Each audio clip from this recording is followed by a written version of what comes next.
folks, I'm Papa Boris, and this is another one of those little supplementary leaders strategy videos. This one's going to be a bit longer than the first two. I'd like to show you how the assassin can be very effective in a game of leaders. Now, there are many players better than me, and I am still young in my attempts to get the assassin to be a viable character, but think of this not as a final say on the matter, but rather a primer or a beginning of what I've started to uncover.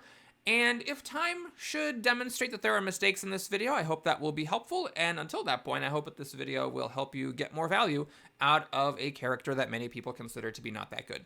All right, so my opponent in this game, a very strong player, gets to go first and drafts the Royal Guard. There's two bits of junk here. Luckily, a Hermit and Cub shows up, which, as we'll see, ends up being very important to this game. So I do get to take a good character. I grab the Hermit and the Cub. And then out comes the Assassin. So now we got the three Jankos here. And I decide to grab the Assassin. So here is the general strategy that I'm working with as far as the Assassin goes so far.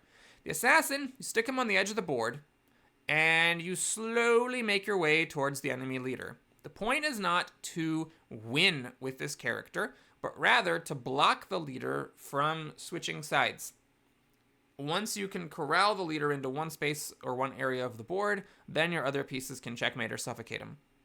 So the idea is, a lot of people, they don't play for very long before realizing the assassin's not that good, because it's really easy to just block this character.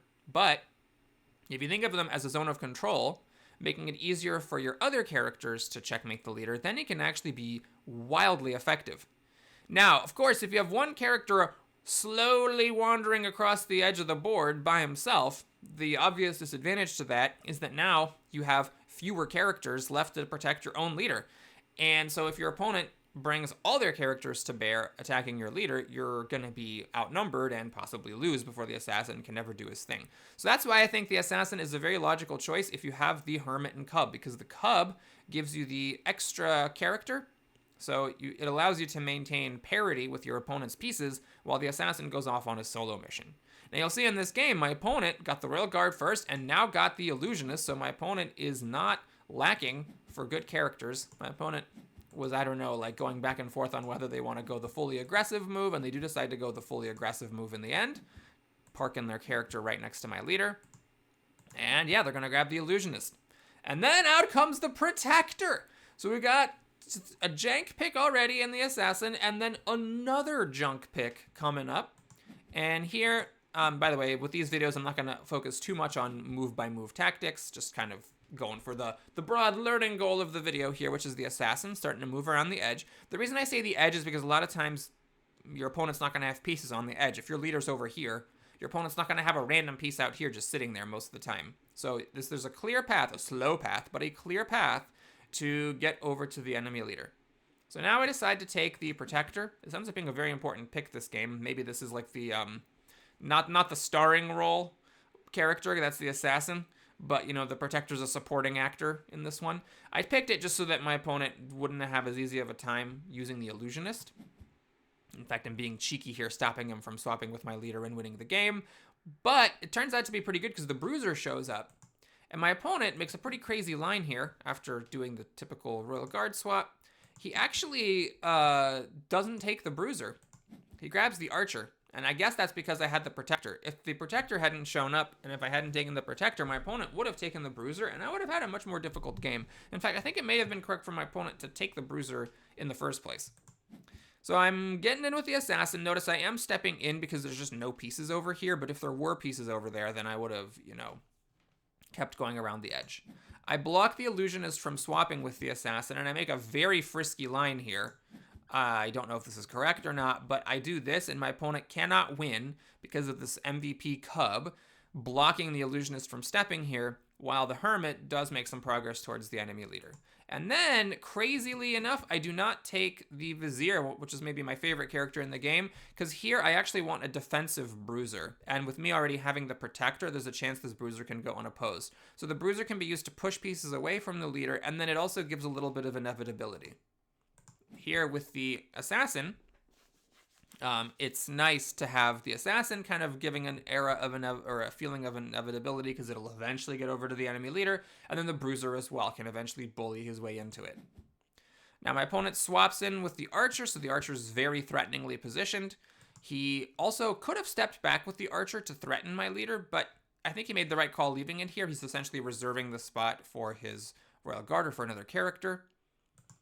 He grabs the vizier, which makes sense because he didn't have anything really great to take there.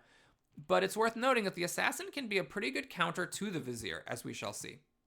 Now I keep the cub where it is for defense. I move up with the bruiser. I keep going in with the assassin. Now my opponent cannot duck back with the leader without pulling back the royal guard. And maybe he should have done that anyways, because this was a good chance for him to get back to the side of the board. But on the other hand, it also feels weird, even if you can keep it at bay, to move your leader towards the assassin, and then having your royal guard babysit your leader to stop the assassin from winning feels pretty bad. So he does not decide to move the leader back. Here, I pull back with my leader. I put my protector here, and then I already moved my bruiser and my assassin. It's a little bit risky. I could have just kept this like plug here and kept the archer surrounded, but I didn't want to be committed over here with the vizier coming by, so I thought let's open this up and stay flexible to maybe go in the other way someday. I don't know if that's correct at all. My opponent does decide to take the bait, or what I hope was bait, and shoves in with the archer and the royal guard. He then swaps the illusionist and the royal guard again, and starts coming down with the vizier. So right now, this position, certainly doesn't look that great for me. I have a bunch of vanilla pieces. The bruiser can push something, but otherwise it's all just vanilla. Nothing can manipulate or move anything else. And I don't have any mobility, and nothing can like jump in really, really fast. Well, the bruiser can manipulate things, but besides the bruiser, none of these pieces can move stuff, and none of my pieces have any extra mobility. So I am going in completely for the long grind. My opponent has top-tier characters, the royal guard, the vizier, and the illusionist. The archer is his only junky character here, while I'm rolling with the assassin and the protector. So, at this point, I move my assassin, or I push the illusionist back out with the bruiser. Notice the bruiser has an important defensive role here to cut off any swaps with the archer later. I get in with the assassin, pull up the hermit, and move the cub back for defense. This allows me to move up the protector and have the protector touching more pieces. So here, you'll notice that my opponent is already in a little bit of a tricky spot, despite having the vizier, because if he moves to this square, he doesn't have a piece that can cover this square and this square. He can only cover one or the other, but not both. So my opponent could put the royal guard here and put the king back, and then use the royal guard to block the assassin. But then I can put my assassin here, and that stops the leader from moving in this direction. So then I just kind of have the assassin holding the leader off while the hermit comes in. So my opponent does not choose to do that. He keeps the vizier coming toward my leader. He runs as far away from the assassin as he can. And now he makes a move that I think I actually also would have made. And it wasn't until reviewing this game that I realized maybe a mistake. Basically, right now, if I put the assassin here and the druid here, then, or the hermit here, then the leader is toast. Because then with the hermit here and the assassin here, the leader literally cannot move. And swapping with the illusionist is no help because the illusionist is touching two of my pieces, so that move would be illegal. So he calls in the royal guard to block the hermit from coming in here. I think the more correct, though slightly less intuitive move, the more resilient move, would have been to actually summon the royal guard and put it here to stop the assassin from going on this square. Because then if I move in the hermit and put the assassin here, the leader can duck back there behind the royal guard. And then I put the assassin back here to stop the leader from going any further, but then the leader can jump back, and he could have bought himself a fair bit of time. If I try the assassin going around, like if the royal guard is here, if I move the assassin here and try to swing backwards, the leader can potentially run this way. And with all these pieces around my leader, I'm not necessarily at liberty to just like casually have the bruiser come off.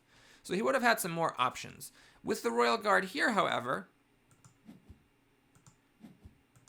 I am able to park my assassin there, and now this leader is totally cut off.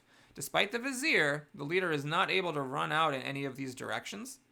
So all I need now is to make sure that the bruiser is here. So if the leader runs this way, the bruiser can step in for checkmate.